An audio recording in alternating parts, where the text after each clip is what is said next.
It's locked, all right.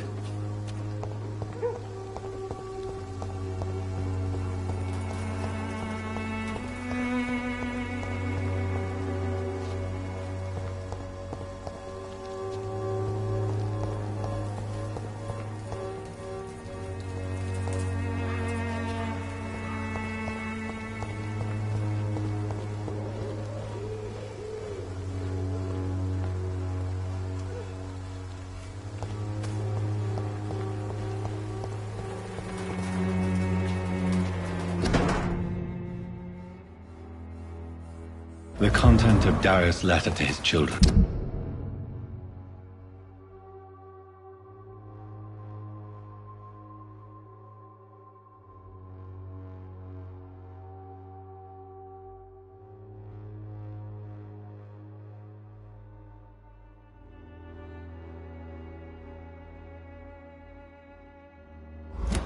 Could give me more leverage to enter.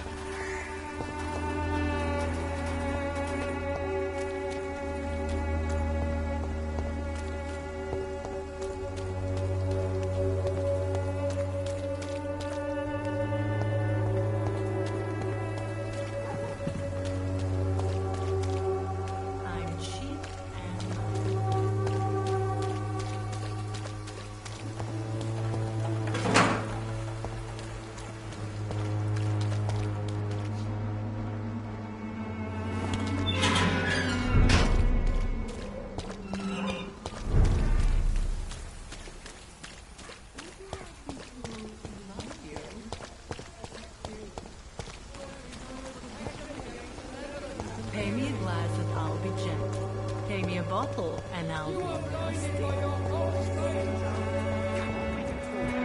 It's not my call, Barrett. You pay one way or another. Please, Joe. How long have we known each other? We even used to be neighbours, for Christ's sake. I'd prefer not to give you another beating, Barrett.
No, please, I don't have your money. Come on, Barrett, you know the game. You pay for peace of mind. Protection against malevolence and trickery. You are blinded by your false faith.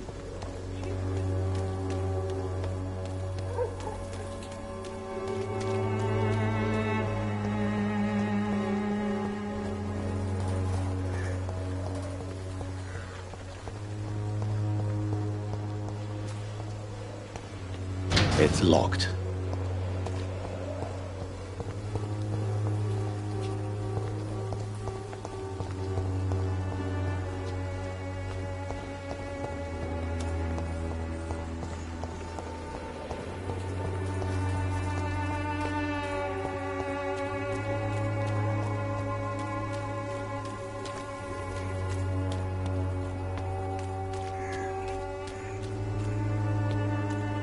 Blinded by your false faith, imprisoned by your daily routine, unable to see.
Good evening, sir. I'm Dr. Reed.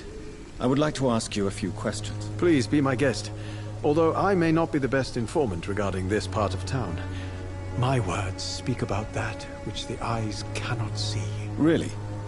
Are you an artist of some kind? I'm a poet, sir. Richard Nethercott, at your service. May I ask what you're doing at this hour of night, sir? Do you live here? Not at all. I'm just enjoying the pleasure of a quiet walk. Though night talks are always preferable if...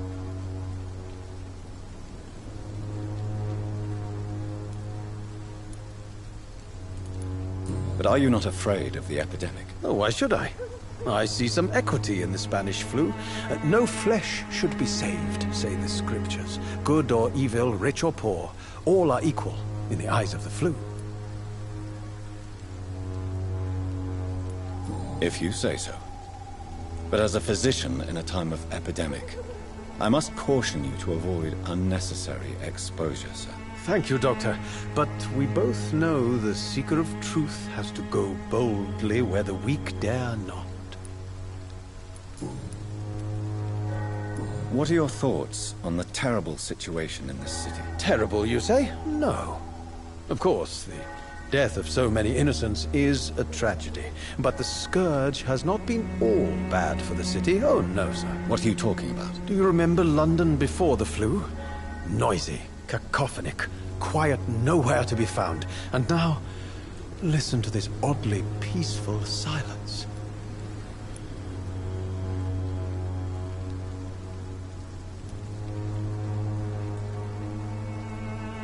Yes. The enjoyable silence of the grave. You have a unique perspective on the situation, I must admit. Most people fail to understand my perspective. I don't blame them. But how could I call myself a poet if I veiled my feelings?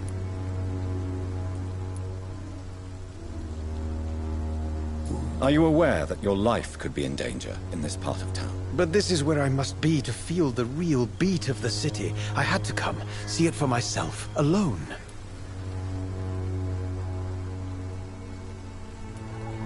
If some misfortune came upon you, who would be here to help you? Well, you for a start, my dear doctor. I understand your need for solitude, but it's not safe around here. I don't care. I don't have many friends, Doctor, and my family despises me.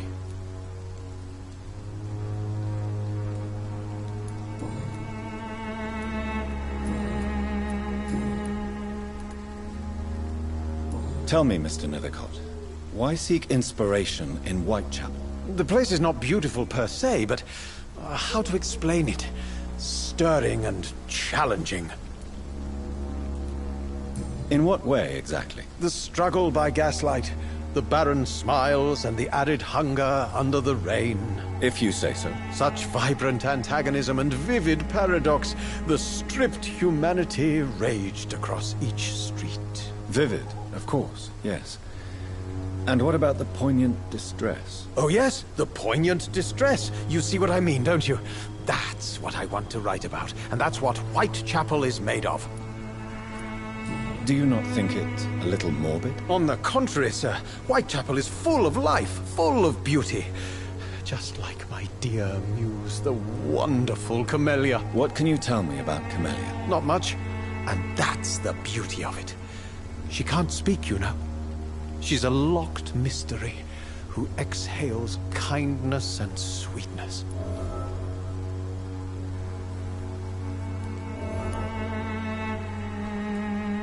And have you ever...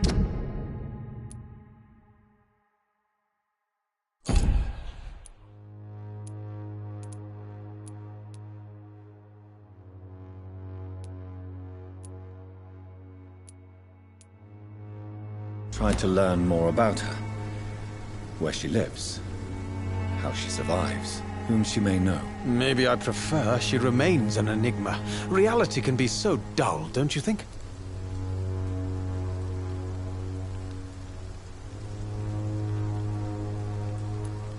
Perhaps you're just afraid to find out the truth about your muse. One day, perhaps, I'll ask her to come with me. But will she still be my wild flower of Whitechapel if she moves uptown?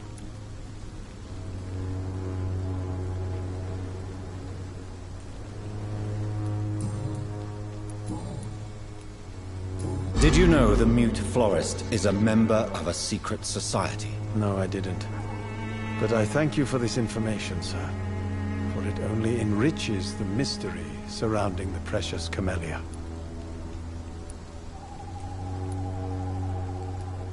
I fear you are a hopeless romantic, Mr. Nethercott. Guilty as charged, Dr. Reed.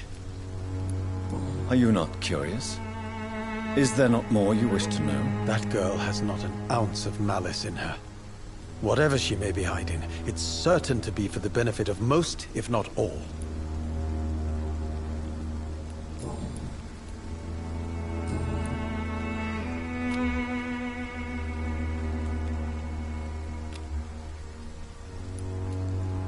May I ask you a few questions about the district? Extraordinary part of town, is it not? I'll be glad to help you, if I can. I'm looking for Dorothy Crane, a nurse who lives in this vicinity. Dorothy Crane. Oh, I love the name. The Crane of Whitechapel. Sounds very mysterious. But, sorry, no, never heard of her. What can you tell me about an old man called Darius? Darius Petrescu? Yes, I know him. At first, I thought he was only a small publisher. I invited him to publish my work, but his reaction was pretty clear. Not interested in your talent? Darius is an old political activist who takes delight in printing tracts and lampoons. Those communist activities only require mediocre writing skills.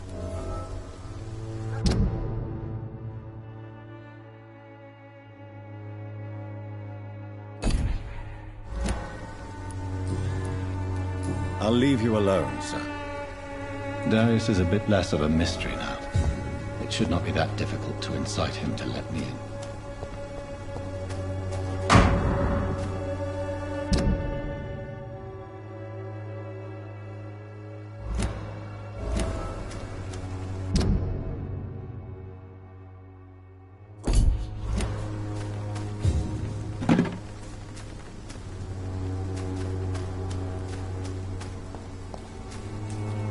Good evening, Mr. Nithicott. And good evening to you too, my good sir. Can I be of any help? You don't really make a living from your scribblings, do you, Richard? No, sir, I don't. I work so hard. I put all my time, my energy, my devotion into the precise carving of words.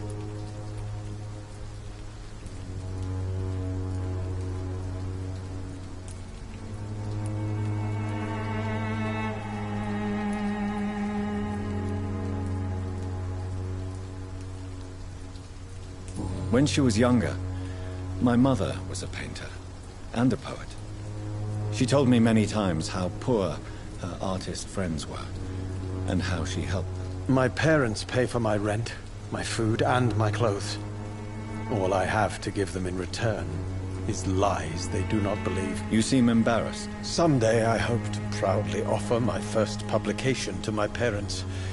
Until that day, I'll remain the failure of a son they have to support.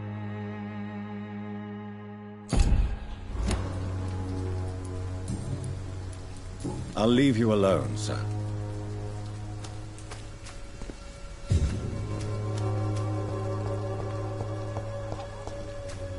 Some of us come to this world.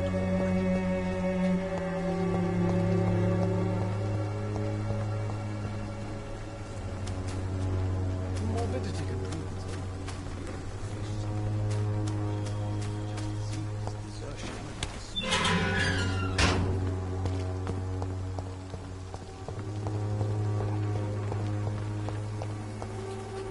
Hello again, miss. Tell me about Richard Nithicott. I understand he is quite fond of you, Camellia.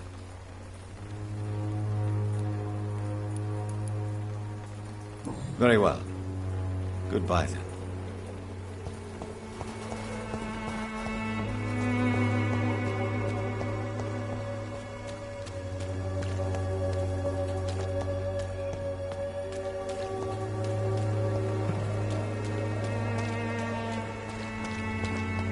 I'm cheap and I'm clean.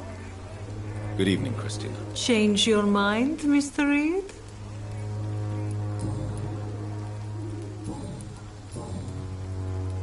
Clayton Darby claims he will expose the crisis in Whitechapel to all of London. Do you believe him? I believe Clayton's courage will erode with time, until he finally leaves Whitechapel to start another fight somewhere else. Why this skepticism? How can you speak about starvation if you've never been hungry? Or about poverty? Or anything else you have never suffered from? Are you talking from experience? I've seen your type come here to get a good fuck in a cheap room or a dark alley before going back to their fancy houses in the West End.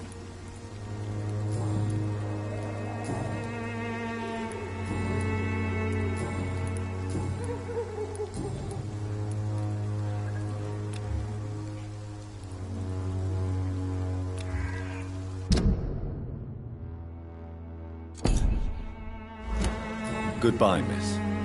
Take care of yourself as best you can. There is something going on in this... Good evening, Doctor. Can I help you?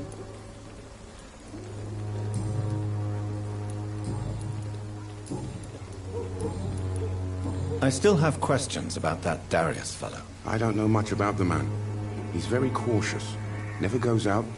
Doesn't seem to have any friends or family.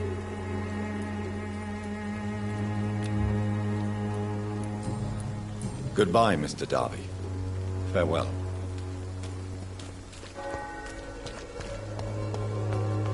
You look so pale, my lord. Would you like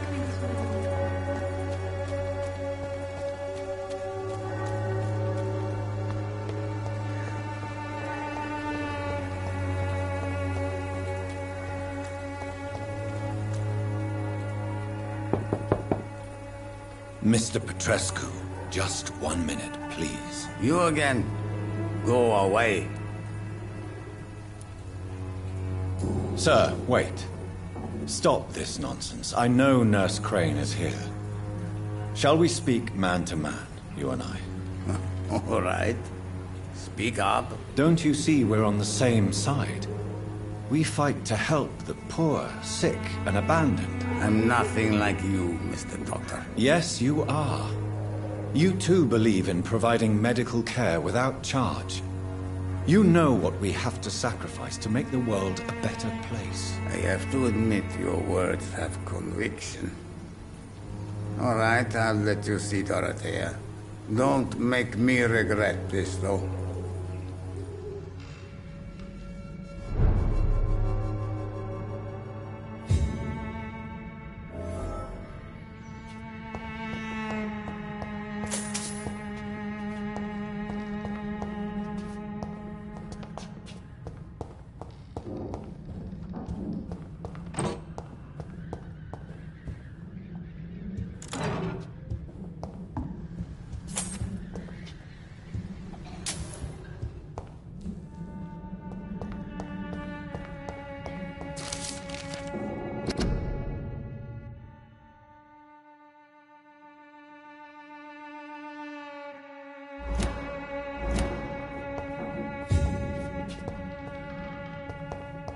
It's locked, all right.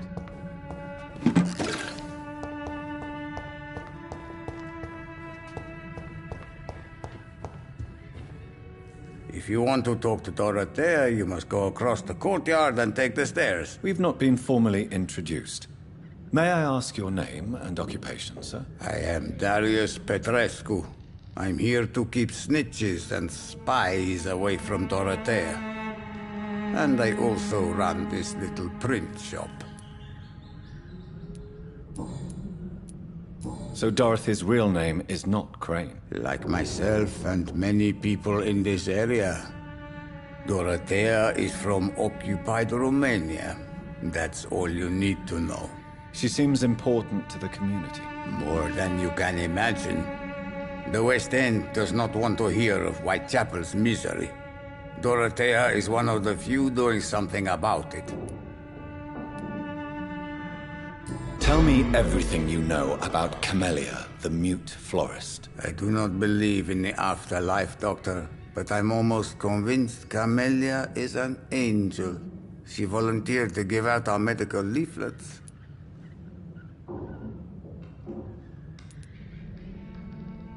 Are you not worried for her safety? She is as brave as she is tough, and clever, too. If only I had met her when I was younger. Are you in love with Camellia, Mr. Petrescu? Don't be stupid. If I had met her when I was younger, we could have won our revolution. Who is she, really? Do you know where she's from? She's not from around here, that's all we know. Camellia is not even her name.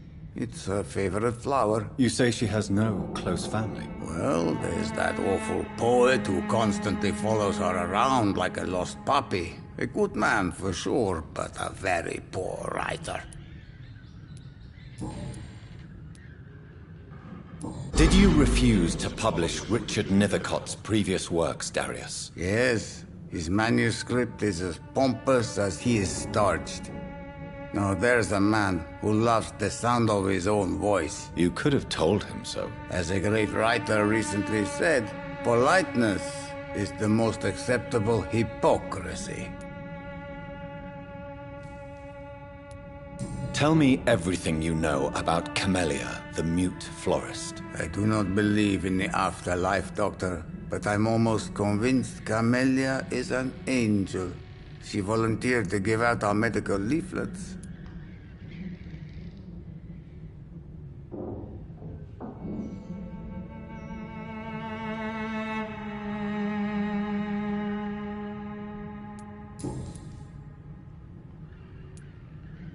Do you need some help, Mr. Petrescu? I am very tired, but that is all. I don't need you, Doctor. Well, I think you do. Take this, and you'll feel better. Free drugs from an English doctor. It must be my lucky day.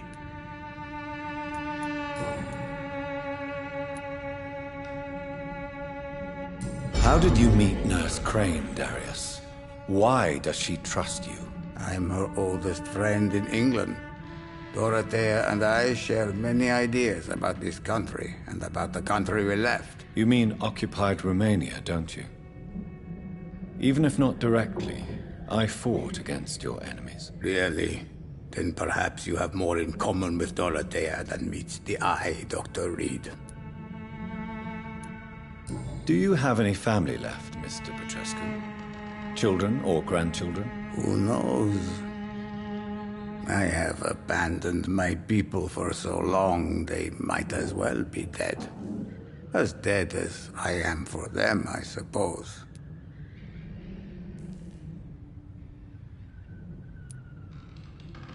This war won't last forever.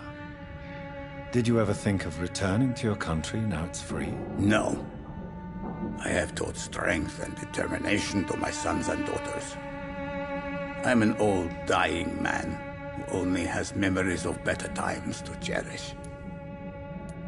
Don't be embarrassed, sir. If you must know, my own father disappeared many years ago, and I forgave him. It's quite awkward to talk about our families like this, but thank you, Dr. Reed. I appreciate your trust.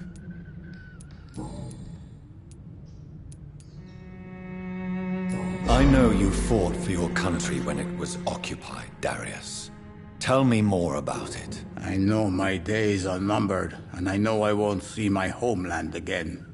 But I fought for Romania all my life, and I will until my last breath. But Romania escaped the grasp of the Austro-Hungarian Empire. It's a free country again. It is not the country I fought for.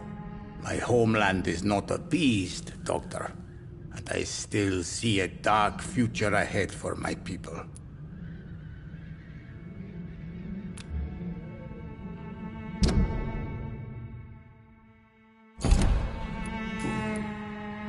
Goodbye, Mr. Petrescu.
What do we have here, nurse? Patient Razvan Vasily. High fever running on 3 days. Complaints of dizziness, muscle aches, and head pain. Diagnosed with influenza. Treatment? Aspirin and salicin for the fever and discomfort. Liquids for dehydration, but he's having trouble keeping even water down. Thank you, nurse. Anything else I should know? He did lose consciousness this morning, but he's He's choking. He's not getting any air. Scalpel! Hand me that scalpel! What can I do, Doctor?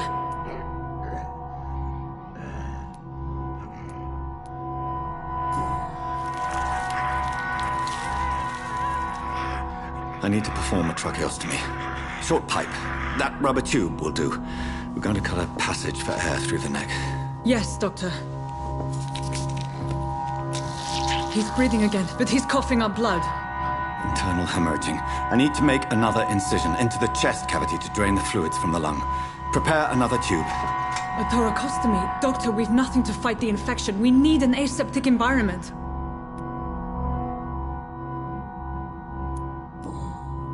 Right then, Nurse Crane. What do you suggest we do? I've no idea. I'm not the doctor. Time is of the essence. We need to perform a thoracic drain. Yes, Doctor.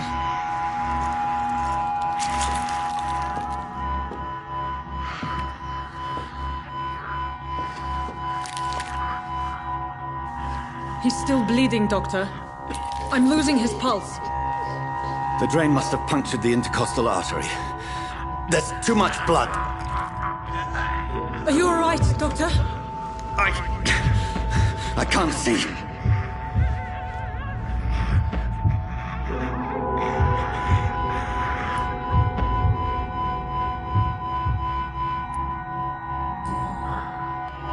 I must first suture the artery. Find the wound. The source of the blood. Needle and thread, Doctor. Good.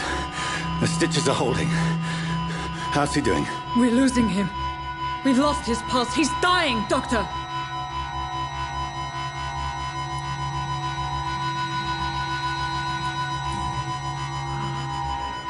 A dose of epinephrine, now. Yes, Doctor.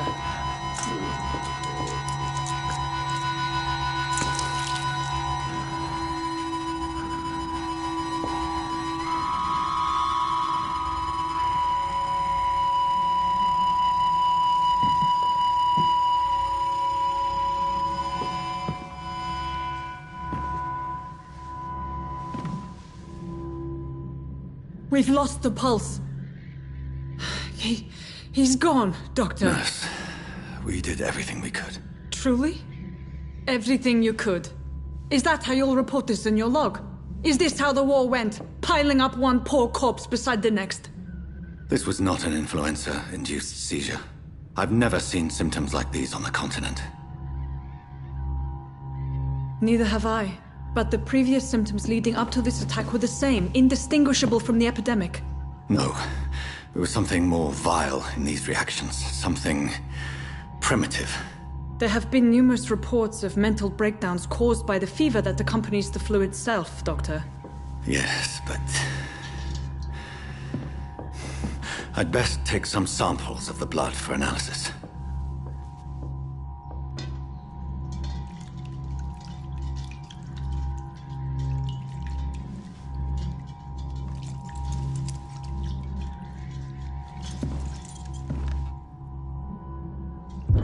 I doubt you're here to test my bedside manners.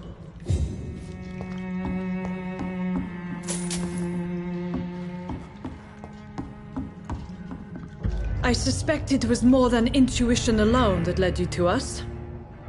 So, how might I be of service, Dr. Reed?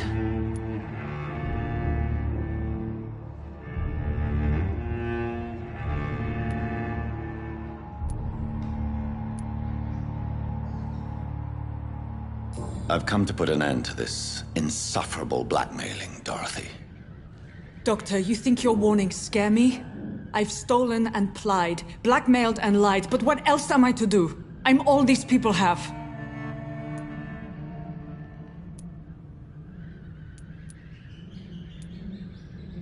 So, the end justifies the means. Is that your defense?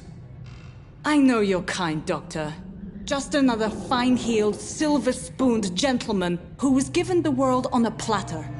You know nothing of poverty. Nothing of the shame, the hunger, the loneliness. But why Lady Ashbury? Why her, of all people? She's pristine and proper, all right. But that she-wolf in sheep's clothing murders the poor for sport. I have her where she belongs, and I'll milk her for all she's got. Dr. Swansea is a sensible and honest man. He wouldn't have refused your friend's care at Pembroke. It's easy for you to say, Doctor. These people cannot go to the police, nor to the hospital. They don't even speak English. They depend on me for everything.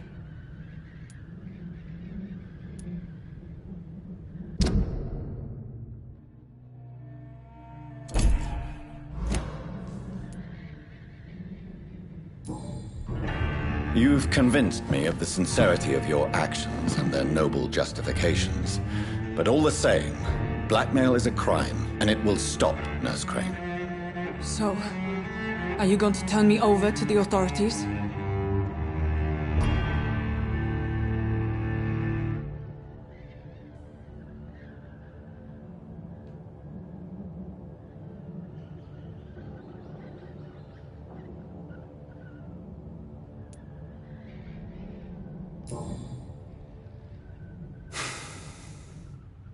No.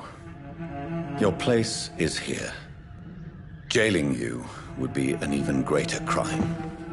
So, here is my proposition. I'll look the other way on your little enterprise. In exchange, you will resign from the Pembroke Hospital and provide me with medical supplies when the need arises. Dr. Reed! That sounds like a business proposition. My accomplice, then? No, just a privileged client.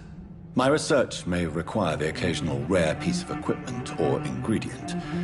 I'll pay good coin in exchange, fair and honest, to help finance your noble endeavors.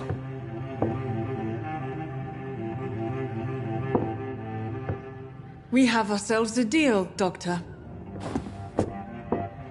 Good customers are always welcome. Yes, Nurse Crane. We have a deal.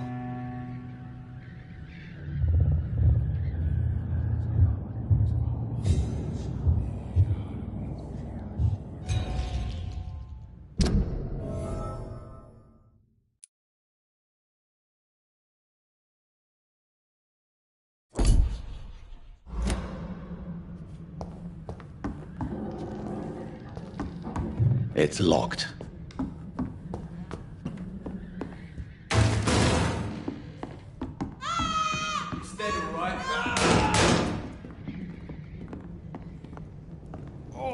This one stinks already.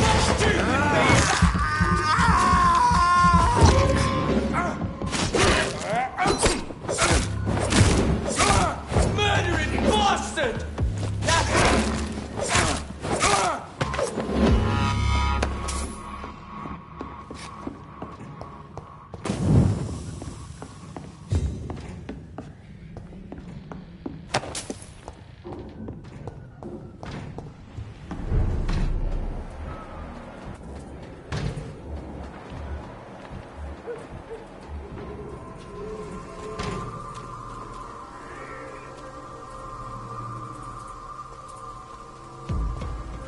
Step away, sir. I said go back home.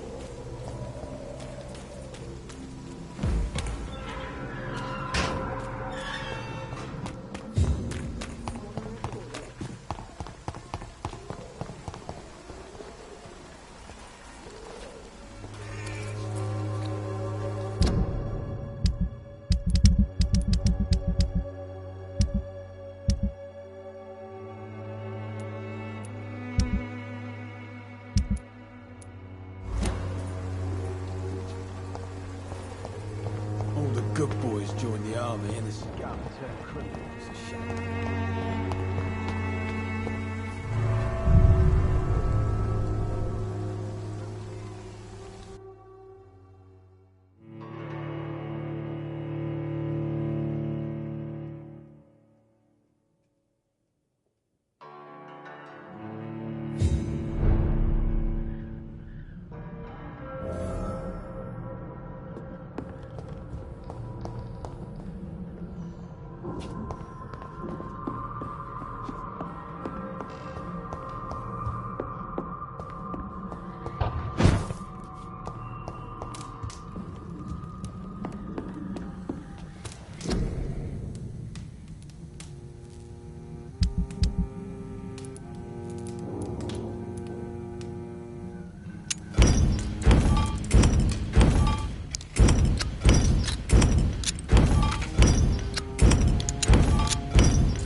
When science fails you, this elixir will give you faith again. Good evening, Benjamin.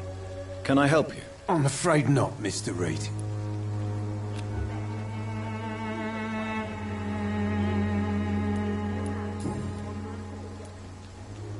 What is it, Benjamin? It was the doctor's called.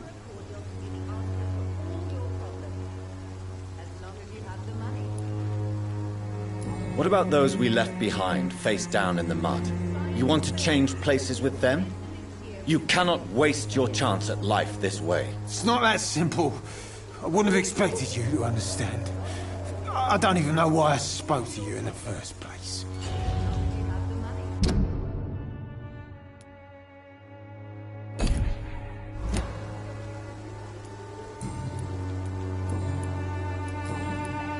A gun, alcohol, and a bad temper make a terrible cocktail, sir. Goodbye for now. The Swanborough cordial can be the answer to all your problems. As long as you have the money.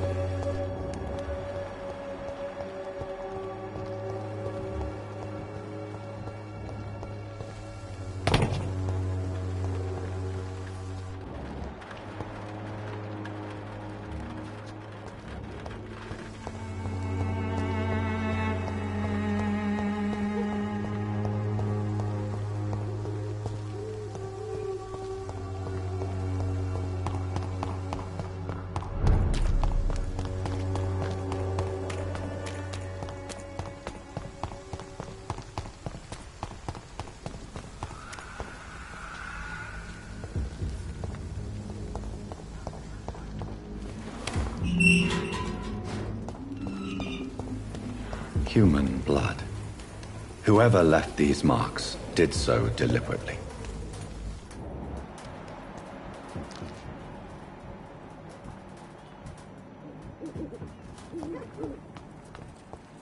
Kill it, boys! Stop! Burn it, boys!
blood.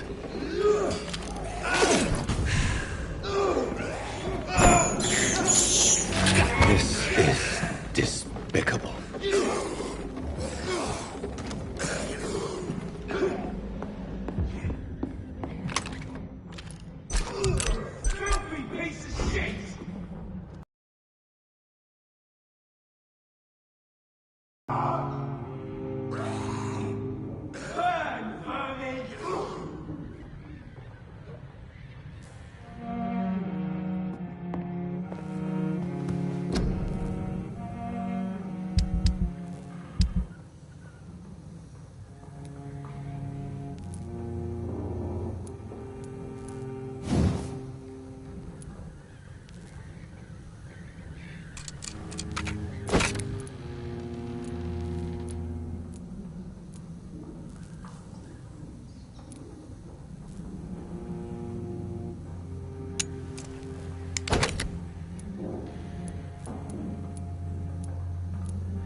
I would ask you to avert your eyes, sir. Or did you not know it was rude to stare? I knew it.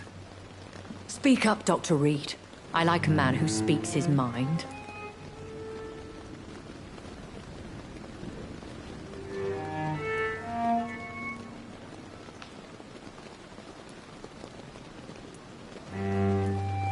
You killed him. He trusted you. And you killed him.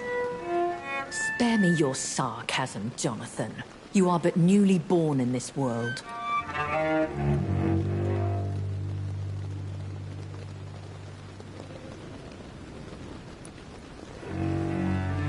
So in the end, the accusation was true, wasn't it?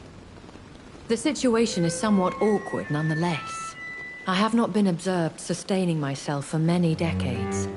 I have to say I'm a trifle embarrassed. Anyway, I have concluded my inquiries concerning your blackmailer. I see. Please excuse my agitated state. Under normal circumstances, I wouldn't let anyone see me in this condition. I must confess I have not put an end to the blackmail, my lady. Unfortunately, I could not bring myself to do it.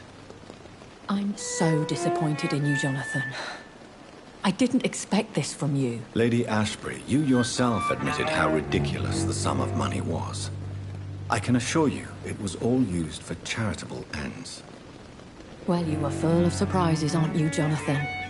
All right, say I trust you, but you will still pay the ransom. That is only fair. After all, it was you who failed to bring this problem to a satisfactory conclusion. I believe I could agree to that. And since a lady always keeps her promises, I will now answer any questions you may have.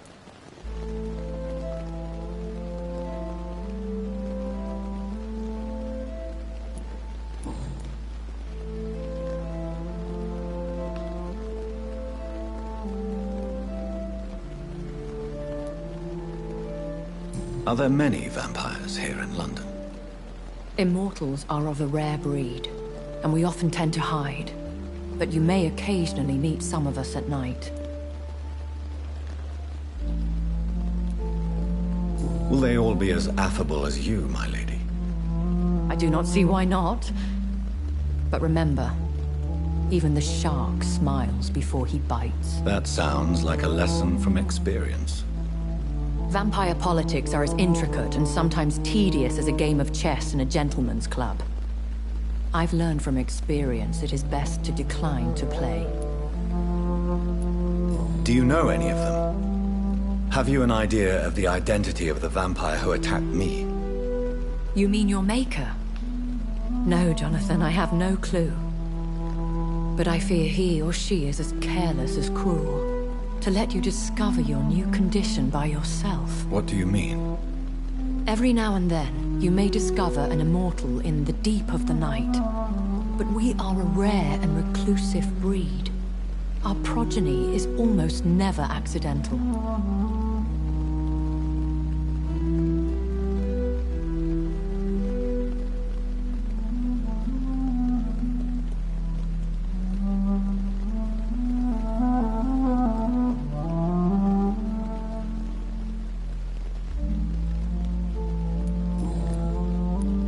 I've been away from London. Things have gone from bad to... The Spanish... Yes. What is it? Fear had... When I awoke... Though I can't... Once... They have seen... You make... Morris...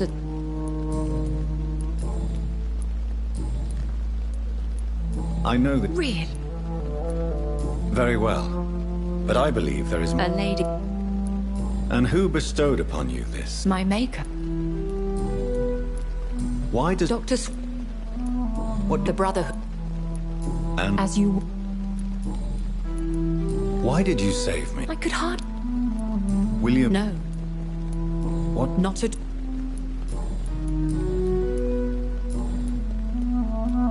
A vampire? Such...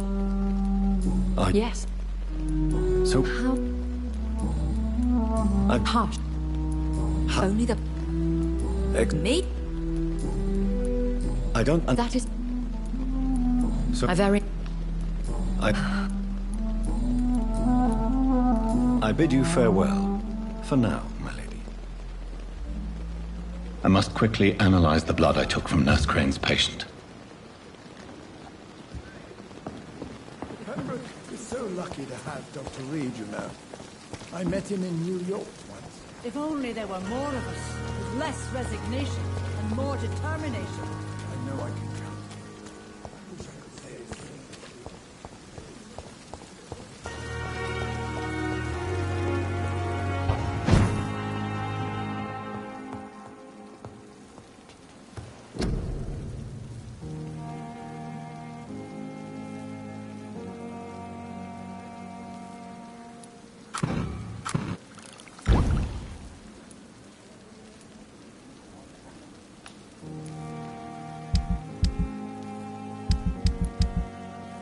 Razvan Vasily was infected by Spanish flu, but also has the highly unstable blood of the Scowls. Is the London vampire epidemic transmitted through the flu? I should talk to Dr. Swansea about it.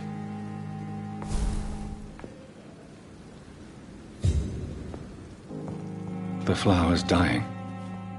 It needs water.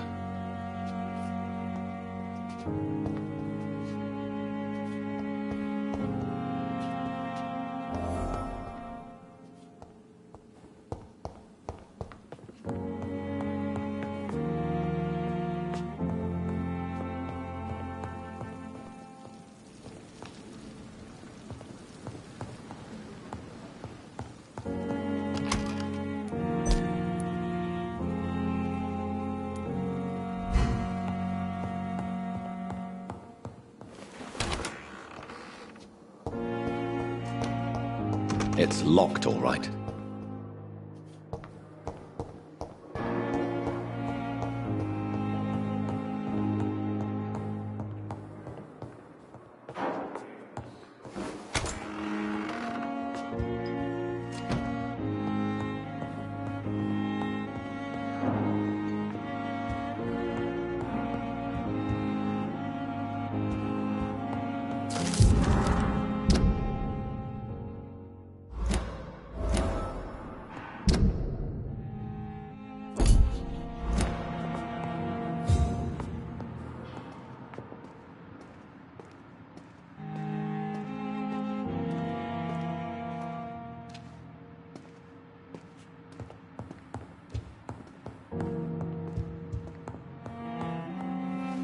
Evening, Edgar.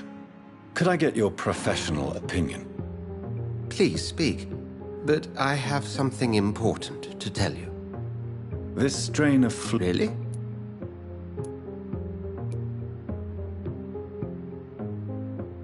I've just looked at the blood of one of our recently deceased. I see. Do you have anything more to go on? This disease spreads and looks like the Spanish flu, but its effects differ greatly.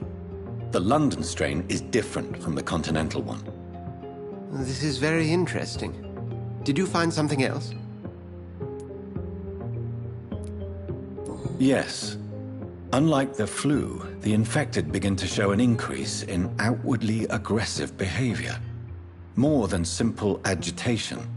Once docile people become violent. You mean like rabies? Is there a chance we could create a vaccine, Jonathan, like Pasteur? By the stove, that would be smashing. There's a lot we're not seeing here, but it is spreading, and quickly. If we don't act, the whole city could be lost. But Jonathan, we've a fantastic opportunity sitting right here in front of us. A weapon of choice. What on earth do you mean? Why, you, my dear boy.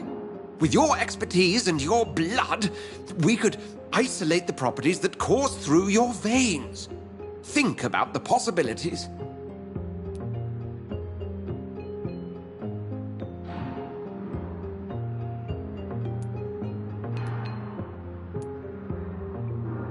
I admit it did occur to me.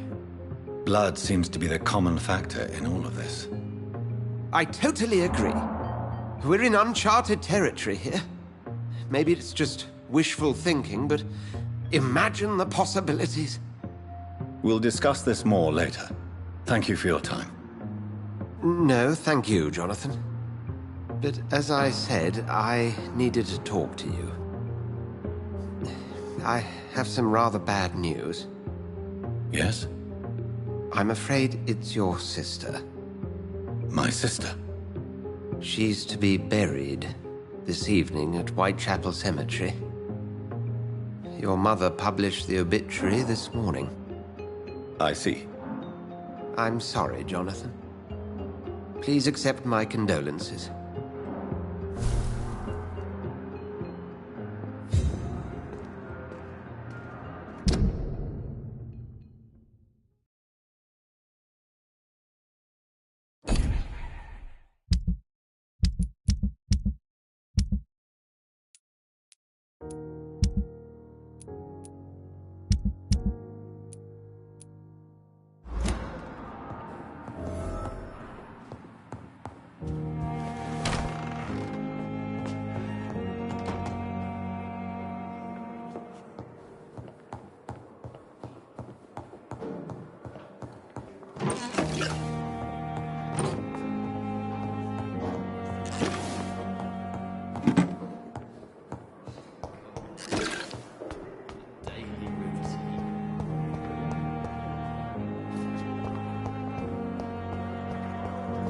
I never thought I would have to attend my murdered sister's funeral.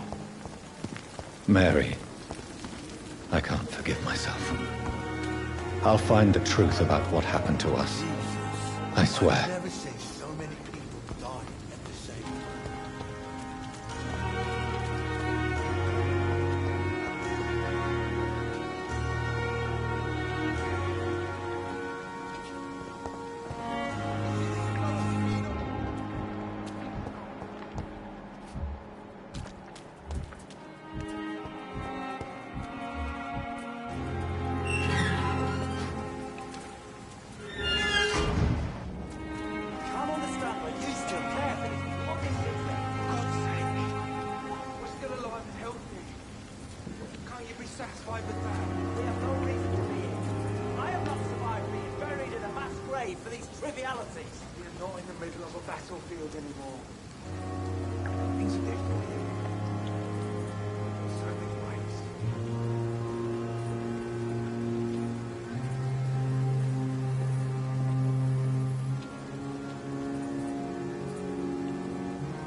Good evening. Evening, Dr. Reed.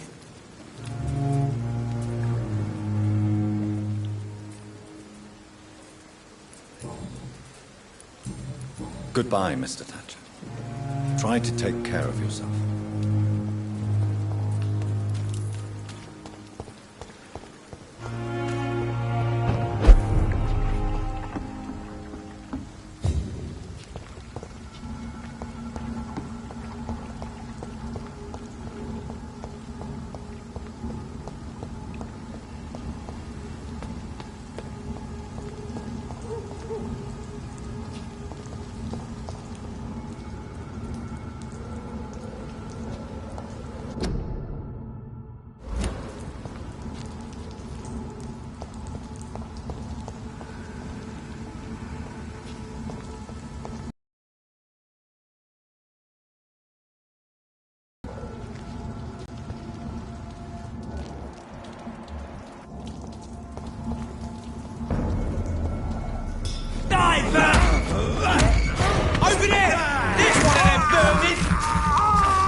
It's locked.